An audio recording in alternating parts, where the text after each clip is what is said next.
Construction worker Hussein Ahmed brutally attacked by unknown assailant near Sarda School. Birla while inspecting site in the evening.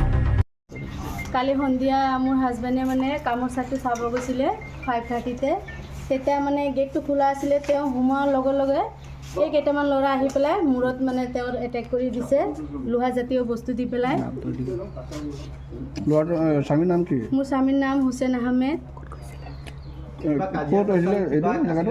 নাই একো কাজিয়া চাজিয়া একো নাছিলে। সাৰধা স্কুলৰ ওচৰত ঘটনাটো হৈছে মানে। এতিয়া ক'ত আছে স্বামী? এতিয়া তেওঁ মানে মেডিকেল কলেজত আছে, ICU ৰুমত আছে। এতিয়া তেওঁ মানে এতিয়া চেঞ্চে নাই, মানে কি কয় নকয় মানে গম নাপায় আৰু কিবা মানে আবুল তাবুল বকি আছে, মোক মাৰিছে, এনেকা মাৰিছে, এইটো হৈছে মোৰ, সেইটো হৈছে, এনেকা কৈ আছে। থানাত FIR দিছে নেকি? দিছে। পুলিচে কি কৈছে? তেওঁতো কৈছে মদত কৰিব, আমাক যেইটো সহায় লাগে আমাক সহায় কৰিব, মোৰ ন্যায় লাগিব। মোৰ হাজবেণ্ডৰ পৰিয়ালটো বহুত ডাঙৰ হয় আৰু তেওঁ ঘৰৰ চবৰ ডাঙৰ ল'ৰা হয় আৰু মোৰ হাজবেণ্ডো 2018 পৰা মোৰ হাজবেণ্ডৰ চুগাৰো হৈছে, তেওঁ বহুত কমজোৰ হয়। ৰোজা মাহ নাই, তেওঁ কেতিয়াও কাৰো লগত কাজিয়া ঝগড়া নকৰে, তেওঁ এনেকুৱা মানুহ নহয়।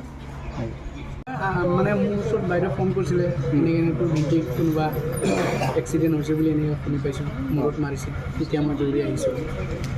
ক'ত হৈছে মানে এইটো সাৰধা স্কুলৰ ওচৰত। আপোনাৰ দাদা মানে? মোৰ ভিনটি। আপোনাৰ? মোৰ ভিনটি।